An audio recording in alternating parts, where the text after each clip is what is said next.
மலையாள திரையுலகில் கடந்த 8 நாட்களாக தொடரும் வேலை நிறுத்தத்தால் பல மலையாள கலைஞர்கள் பிற மொழி படங்களில் நடிக்க ஆர்வம் காட்டி வருகின்றனர்.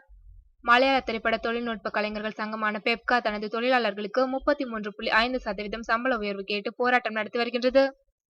சம்பள உயர்வு வழங்காவிட்டால் படப்பிடிப்புகளுக்கு ஒத்துழைப்பு வழங்காமல் புறக்கணிப்போம் என்றும் எச்சரித்துள்ளது.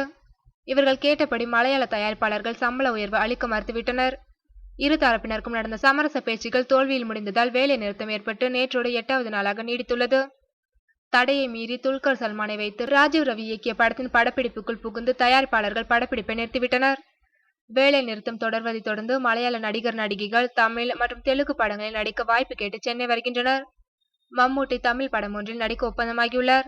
நடிகை பார்வதி மேனன் பெங்களூர் நாட்கள் என்ற படத்தில் நடித்து முடித்துள்ளார். நிவின் பாலி நடித்த பிரேமம் மலையாள படம் சென்னையில் 200 நாட்களை தாண்டி ஓடுவதால் அவரும் தமிழ் படத்தில் நடிக்க கதை கேட்டுள்ளார். இந்த வாரத்திலாவது ஸ்ட்ரைக்கை முடித்து வைக்க முயன்று வருகின்றனர். இல்லாவிட்டால் சங்கத்தை உடைக்கவும் முயற்சிகள் நடைபெற்று வருகிறதா.